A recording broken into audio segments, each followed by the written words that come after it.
episode 5 of the FM Notebook. With me, your host, Gaffer Gramo, once again, solo on this hosting of podcast duties. But that's not to take away from the great conversation we'll have. Thanks to all those out there who responded to the questions put out into the community this week. Very, very active, very interesting conversations and points being made this week. So I want to thank all those people for their input. Episode 5 is, of course, as we teased last week, the title is 5 at the back. So we're going to be talking about all things defending this week and how we set up, how if we set up with 5 at the backs, how we do it, and how we look to take on teams who do set up with the 5 across the back line. Now, as ever though, it all starts in the team report and a quick save update from me. As many of you may have seen in the past week, it's been a very, very good week on the pitch for us at Rayo Vallecano. We've managed to extend our lead at the top, really open up a gap to over 10 points after defeating second place Sporting Gijón, and then also the defeat of Granada. So we've given ourselves a great platform now to build off, but all this does come with the very, very bitter note, and that is the departure of Alan Jr. Alan Jr.'s success and his rejuvenation almost here at Rayo Vallecano. The £1 million release fee, the clause in his contract, which at the start of the season seemed like a fairly reasonable amount because we were paying £145,000 for this man.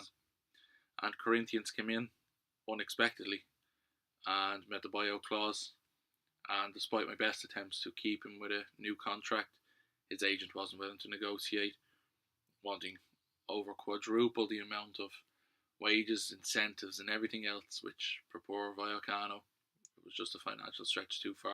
It's a very sombre sight when you look at the home screen, just loading up Football Manager now, when you see Alan Jr.'s name disappear from the top scorer, when you see that Alan Jr.'s 23 goals has now been replaced by Adrian and Barba on 7. It's going to be a very, very tough challenge, especially with only getting £1 million. Straight away I jumped onto the free transfer market to see if there was a player out there we could bring in, looking around, scouting around. Obviously, looking into the end of the season, contract expiry, looking into players who've already had their contracts expire. In a player who kind of matched up in many attributes technically was Stephen Dobby, and we took him on trial. And, at the age of 36, Stephen Dobby is just not what we need, really. But we won't dwell on the past. That's the great thing about Football Manager, the squad building. It's something we all love. And I really do hope now that we can find a new way forward. And to be honest with you, I'd rather nearly diversify and have goals chipped in from 7 or 8 players rather than have one out-and-out goal scorer who we rely on, which is the way we were for most of the season. It's an exciting new twist to the game, but obviously one which I would rather have avoided at all costs. And, I kind of do only have myself to blame for putting a £1 million buyout clause in the contract, but on transfer deadline day, when you're taking a risk on a guy you don't know much about and he's only costing £100,000, a £1 million buyout clause doesn't seem too unreasonable. And I just wish I'd seen I wish the green wanted sign had appeared beside his name on the squad list, which it hadn't done, because then we could have prepared really far better than having to try and gain ground back on what Corinthians have offered. But as I said, it's upbeat. Let's be upbeat. It's a squad building. It's a great new challenge now. And hopefully now it's something that we can really, kick on and say, right, he's gone. We've lost Moreno last season. We've lost Alan Jr. now this season. Let's have a look now and see, how again we can find a star to replace them. Now, as I'm on my own this week again, I once again had to reach out to the community and ask for some quickfire questions. And these are for me, directed at me, and I want to thank all those people who did contribute them in. I might put something on Netflix as well in the background just to add some background noise, because I don't play with the sound on Football Manager. And kind of that's my routine, I kind of try and kick off between 6 and 7 each evening, and it's usually then between 9 and 10 then when it ends. So now at the minute, like, life has kind of gotten in the way, and it's only kind of once or twice a week now that I've been able to really kick up. So, but I'm hoping now over the next week or so to really kind of get back in and kind of get back enjoying that routine. And then the quickfire question I got in is, how do you keep your FM fire burning? And that's something I did tweet about at the start of FM18, all the way back in October, November, when the beta first came out. And I remember Football Manager 17, FM 17, it was the start of my community involvement, and ever keen to impress, ever keen to get out there. I was constantly trying to commit myself to the game every day and trying out at least one piece of content every week. And after a while I did burn out, and I'm not ashamed to admit it. There were days and weeks that went past where I just didn't play. I just didn't have the motivation to play, and despite how well the save was going, it was just too much. So I think the big thing I've done this year, and the lesson I've learned, is kind of to pace myself. It's really kind of, when I have something to write about, I'll write about it, and I do try and get at least one piece of writing content out each week. But obviously, like I said, in the past week or so, my game time has really kind of been down. So, like, that's why I haven't really written anything in the past week, since the tactics pieces have gone up there in the last while. So, but yeah, like, the big thing for me, it's just to kind of pace myself. When I have something ready to contribute, I'll contribute. On Slack and on Twitter, I'll try and, if I play at a night, I'll try and share something that's happened at least from that night to kind of keep my involvement up. And if I do see something in the community, try and kind of get involved and see if there's new ideas, new concepts that I can learn from. And but like I said, the big thing I kind of found this year is, if I pace myself, that's really been the best way to get my fire burning and keep it burning. Like with Samp at the start of the season, it was really waning. It was a very, very stressful save. I think I put myself under a lot of pressure as well to ensure that save went well. But to be honest, like, I think FM it's a fantastic escape from the real world. But like that, knowing when and making sure that it's a continued escape, an enjoyable escape, is the most important thing. And if you're not enjoying it, take a break, have a think, and see for when you come back, how can you really kind of make it that get that enjoyment back, try and find a way back in. And I added the unpredictability element, but obviously with this Vallecano save where it started unemployed. So and I think that's possibly one way, like, people can enjoy, especially after the winter update, that you can pick up a save towards the tail end of a season and then see where you go from there. And I think that's an exciting way to keep the fire burning. It's something I've tried to do this year, and it's really worked for me. So that's something I'd recommend. But I'd also be interested as well to know, for those people of you out there, like, who are listening, like, how do you keep your FM fire burning? How do you manage to contribute to the community, but also to play the game, and then also to find time for the real world as well? So how do you go about that? And like, what do you think is the most important aspect of finding the balance with FM in your life? Be interesting to see what other people have a think there as well, and see how they can, see if we can help those people out there who do have that problem where the FM fire does kind of burn out, where the motivation drops. So we can kind of help them pick them back up, because we are a community after all, and we're here to support one another. So we're really, really interested to see how people kind of go about that there as well. So in talking about keeping the fire burning, one of the best ways I find is looking at new tactics, looking at teams in real life, and seeing, is there something there I can learn from and I really apply to my team, and see how I can bring that into, like, Football Manager. And that's kind of where the 5 at the back topic became inspired from this week. Obviously, we've seen a lot of teams towards the bottom half of the Premier League, right, on a regular basis, fielding 3 centre backs, as it's filtered all the way up through the league. I think a lot of teams have experimented with 3 centre backs this season at times, and with 2 wing backs in as well. So my question this week was 5 at the back. Do you play with 5 at the back? How do you, or would you set it up? And then how do you deal with teams who play with 5 at the back?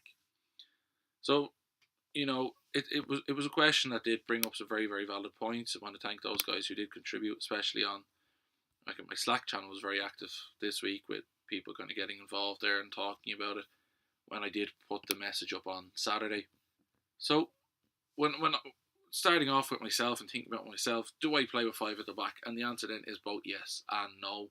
I do have a three centre back system with wing backs either side, and I do have that ready, but it's not something I do play on a regular basis. I do play it. I've started to play it a bit more occasionally now when I'm facing opposition side to play two strikers, and it's something I've kind of mimicked from. I remember Rafa Benitez doing at Liverpool when I was growing up when he brought in Mauricio Pellegrino. In that you'd often see Liverpool play with three centre backs because Rafa, ever a tactician and a deep thinker about football, he didn't like the idea of matching up two centre backs against two forwards, and it's something that I only kind of really kind of thought about even in more detail when reading the FM Manager guidebook that was put out a couple of years ago by Ian McIntosh, and him talking about like the pros and cons of a three at centre back system and playing it, and obviously you do understand that like if you play three centre backs, you're always going to have one man spare. And to be honest with you, and that is the real reason why I use it. I look to use it when there's an opposition, have two strikers up front, or even at another time. Now, as I've kind of talked about my recent tactics piece, with playing, I kind of started to play deep when I'm playing against teams who play a 4-1-4-1 system. And the idea of it is that I have a ball playing defender and support in the centre of the three centre backs, and he's set to a stopper duty in this instant. And the idea then is he can kind of drive up the pitch, and like this is how I do set it up. Like in this situation, just one of the context, one of the ways I do set it up. And like with him, and like you can kind of play and like kind of taking some inspiration from Guido's recent piece on the kind of bringing a quarterback role into your system.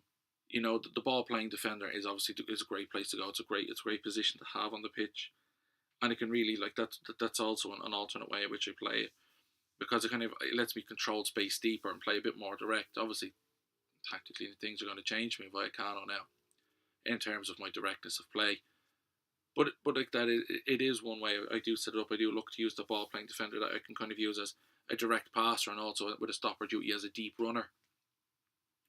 In that I can try and suck the opposition up the pitch by having the ball with three centre backs and kind of hitting them down with direct balls forward.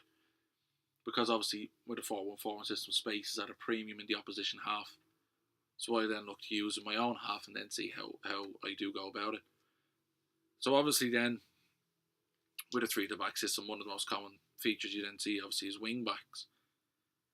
And with the wing backs, we can obviously play them in the defensive midfield strata, or we can play them actually in the defensive strata. It's up to you. It's obviously the way we set it up as well.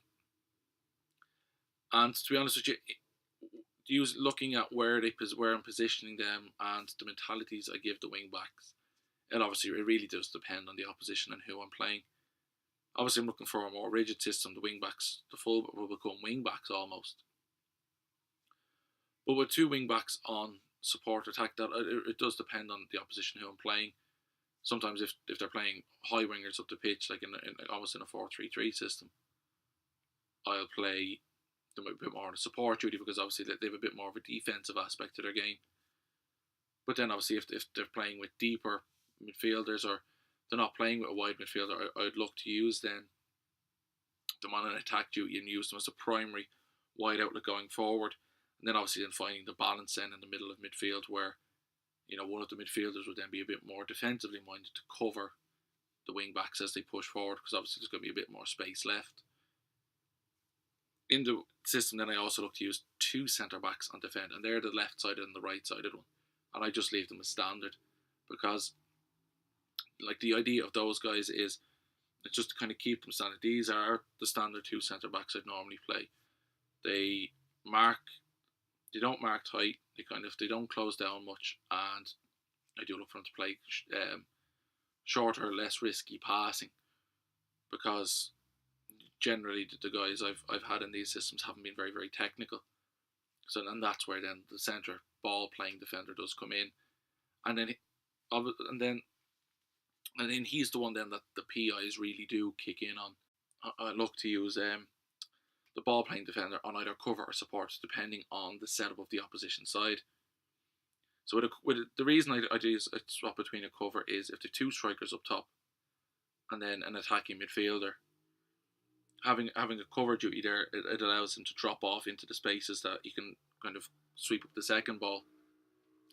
Or even if there isn't an attacking midfielder, having him there on a cover duty to sweep up behind the two centre backs, sweep up and kind of clean up on the second ball is something that I kind of see as a kind of a safety net for my defence should the other one of the other centre backs lose out on their bat, lose out on whatever duel they're having with the opposition striker.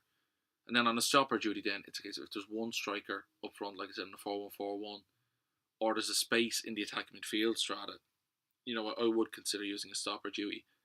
And that's where the signing of Pablo Insua for Rayo Vallecano came in. Obviously, I'm aware he was unavailable. Financially, the deal made sense, and they needed another quality centre back, so he ticked a lot of boxes there. But when Schalke did sign Pablo Insua, the reason was previous coach Marcus Weinzierl and this season Domenico Tedesco, they play with a three centre back system. So Pablo Insua seemed to be a proven natural in both of those systems, and that's where I've looked to use him as well, to really kind of build a defensive unit, a defensive system around him, and this is the system for him. Obviously, I do play him as part of it too, but within a three really does stand out and shine. And going forward in promotion to La Liga, that's obviously something I am considering having. I have his loan deal extended for a follow another season so having him there and really kind of making him the central stalwart of the defence is something I'm really, really interested in making happening. The other thing I'd also advise consider then is the role of a ball winning midfielder in the system, either the midfield or the defensive midfield strata. If you are playing kind of three at the back and you're playing him in the midfield strata, having a ball winning midfielder is a safety net further up the pitch. Closing down more, a bit more of an aggressive ball winning aspect of the midfield, kind of it does give your defence a bit more solidity. And in every system I play, I try and fit in a ball winning midfielder in every aspect. So I also think that he has a role in the three at the back system, in a five at the back system for me, because he can kind of clean up in front of the defenders if I'm playing, especially on a cover duty. He can stop counter attacks, and especially if the ball playing defenders step forward, having a ball winning midfielder there kind of can alleviate any counter attacking potential the opposition might have on me. And then the other thing then I also consider then is a narrow midfield and attacking system. Looking up the pitch, if I am playing out of five at the back, I'd look for the full-backs then to be the primary providers of the width on the pitch. I wouldn't be someone who'd play a traditional 5-4-1 with wide midfielders and then wing-backs behind or full-backs behind. Though obviously it could be a system that I do use going forward. But I'd always traditionally myself look for that narrow midfield and attacking system. On occasion, I have used an inside forward on the side of a wing back, but like the inside forward is then set up to be a bit more aggressive in terms of how they cut in, that they could cut in and drive in from the wing rather than hover out wide and have two players kind of clogging up that space on the wing. And then finally, my own, it was getting the community involvement then as well, kind of changed some of my own mindset there. And Jim GFM was one player there who says, he finds a five at the back misleading because it suggests a stronger defensive setup, when in actual fact it could be a weaker one. And it is something I hadn't considered myself, because obviously if you are playing five at the back, normally then you're looking, like I said, for wing backs to push up. The community, what I've seen is their wing backs are pushing up further up the pitch So obviously then there's a space at the wings, either side of the centre backs that could be exploited. So that could then really kind of be space to be exploited when you're playing against them. So playing against a team who plays five at the back. And then, Viva La Vida FM, who's had great success with Ostersund, has said feels that his current formation then is one that is five at the back without the ball and three at the back with the ball. And I think, feeding into what the 5-star pod guys were saying last week, you do miss one of the retro aspects of Football Manager you'd miss is that what your system looks like before or with the ball and without the ball. And, thinking here what Viva La Vida, what Thomas says here, it does kind of harpen back, and it's something myself that I do kind of struggle with at times when I'm looking at my own tactics. It's two centre backs, a left back, a right back in the wing back slot, or it's a complete wing back, then a half back in the defensive midfield position. And like you said, he with the fluidity of his system, the fluidity mindset he has with his tactic, seeing the half back come into the centre back space, and full backs, like you said, pushing further up the pitch, like the right back is a wing back with a complete wing back role. It's an alternate setup that of a five at the back. On the tactics really looks like it's not a five at the back system, but in actual fact in the game it could be.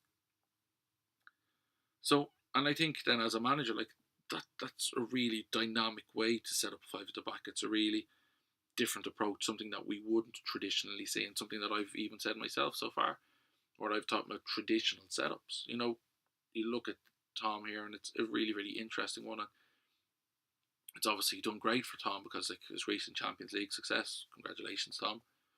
But his recent Champions League success has obviously come with thinking about these tactics and seeing how that tactic is developed. But when you look at teams who do play five at the back, as we said, you do think of it. It could be a very, very rigid system. And myself and Jim G FM, we do have some.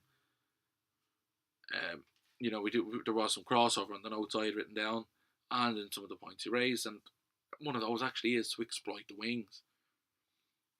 But like he says, usually they'll be playing wing backs and instructions to get forward a lot, leaving space for speedy wingers to get behind. And like we're saying, in the weaknesses aspect of the five at the back system, that is one as well. And then he says he also finds a five at the back formation tends to play a high line, so countering with balls over the top also can work. Jim G does have the disclaimer, he's not a tactical genius. But I really do. They were, it was funny reading that and seeing some of the notes I had written down. But like I did say, I'd never considered it to be a weaker system. But just like with every system, there's exploits to it. So like myself, like I said, I don't change too much. But I am aware that there's going to be a lack of space up top. So what I like to do is I like to play a direct passing style with a higher tempo.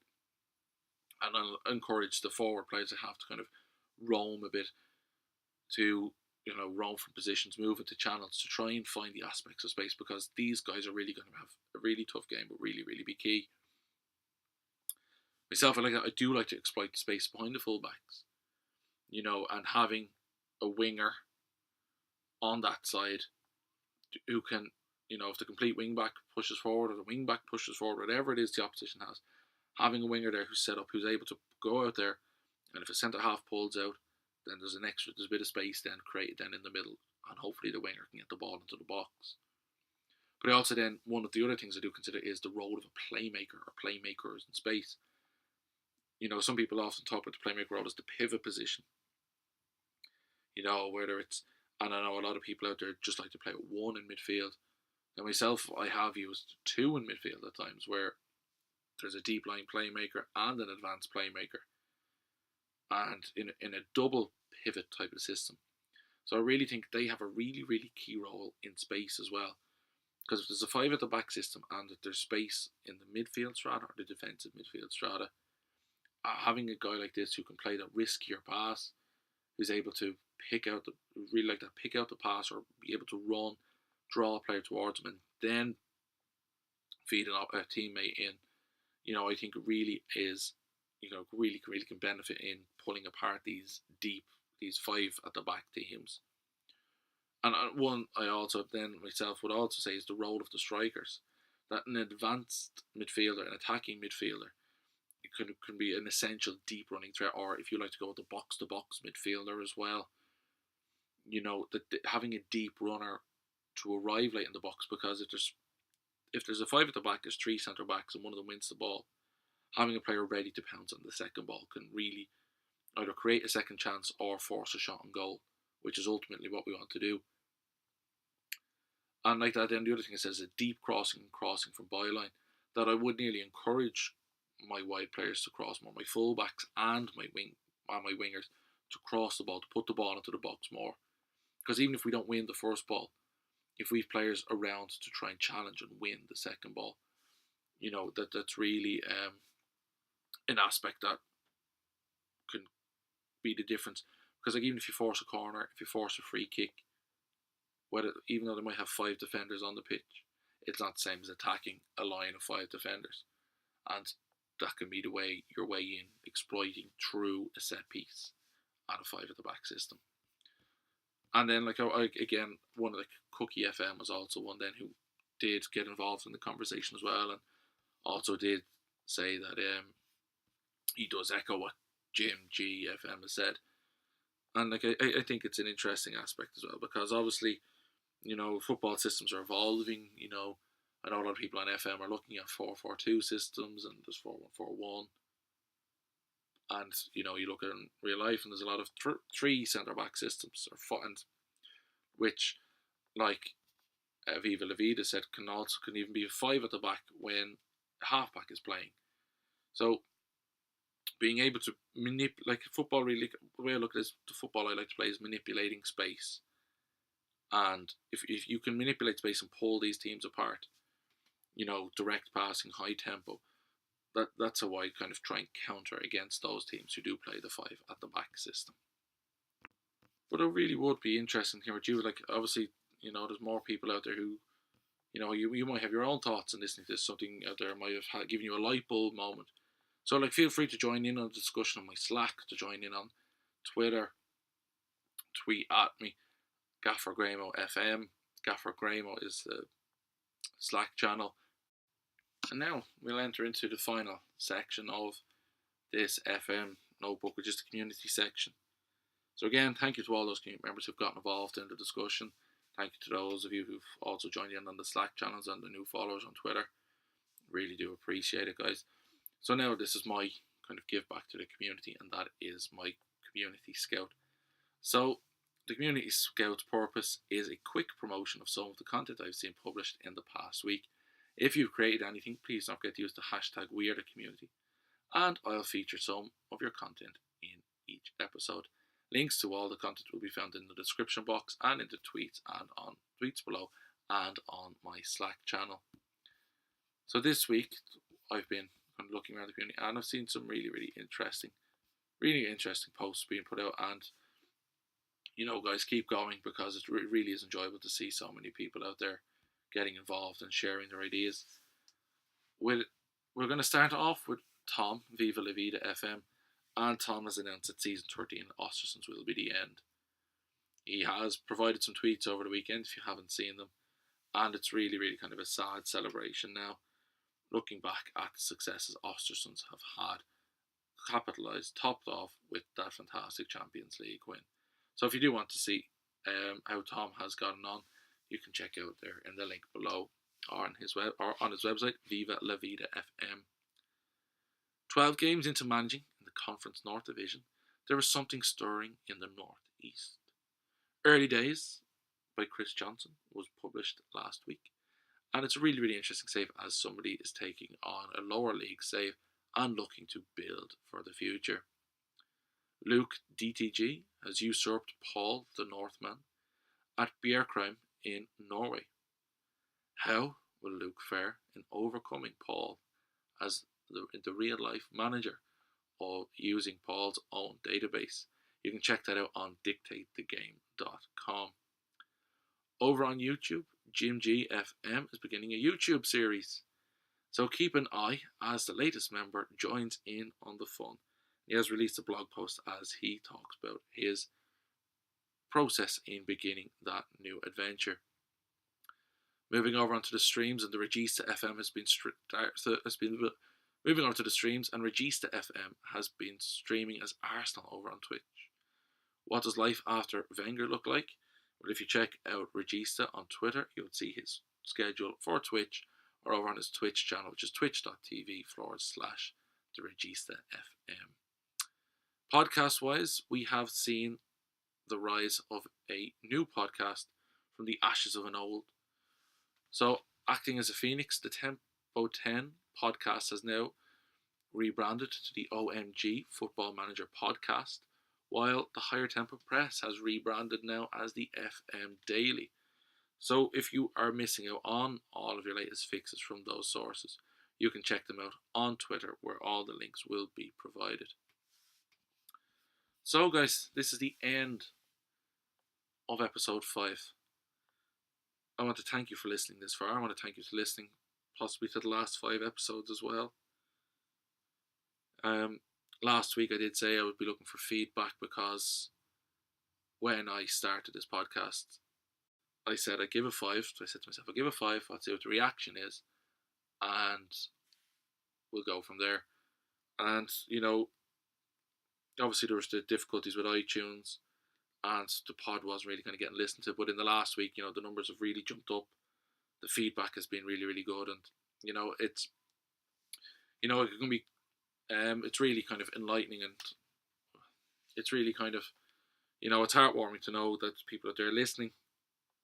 I don't know if you're learning anything. All feedback is welcome. You know, each podcast I do look to improve on the last, and, you know, some topics are different to others. Some topics you can't really get into, you know, as much. But obviously, you know, every idea you have is welcome as we look to grow with the podcast. I am pleased to say that I will be continuing with episode 6. There may be a delay of a week with no podcast as we work out the logistics of turning the FM Notebook from a standard free podcast to a pro podcast over on SoundCloud. And there actually has been contact from a few other hosting sites as well, so we'll see where that goes. And then obviously then I also want to announce as well on the podcast that I will be taking part in the Podcast World Cup. Now, some of you may have seen this over on Twitter, but doing the rounds there was an invitation put out for people to join and take part in football podcasts, to join in a World Cup. And after Cookie FM put me onto it, Tactics FC will be the account running this, and I will be producing my podcast all about South Korea. Now, it's another country I know not an awful lot about. It's not a country whose league I've ever managed in. I think the last time I kind of really had engaged with the K-League in any kind of virtual sense was on FIFA as maybe a 9-10-year-old. I can't really remember. So you can keep your ears peeled for that. That will be coming out in the next few weeks as I begin my research into South Korean football. So if anybody out there has any suggestions, please hit me up. You know, anything you'd like to find out about South Korean football even as well, you're more than welcome to fire it at me. And maybe, who knows, I have spoken with Grass and Gear, and there is potential of a 2002 World Cup reunion with them, as they announced they will be podcasting for Japan. So who knows, there could be a FM Notebook Grass and Gear team up a la 2002 World Cup. The podcast then, obviously, guys, is available over on SoundCloud, Acast, and now on iTunes. Technical difficulties will hopefully have been worked out by then. I've been Gaffer Grahamo FM. This has been the FM Notebook. Episode 6 is going to be all about the big men and dominating the aerial battle on the pitch. Until then, guys, I'll talk to you then. Bye-bye.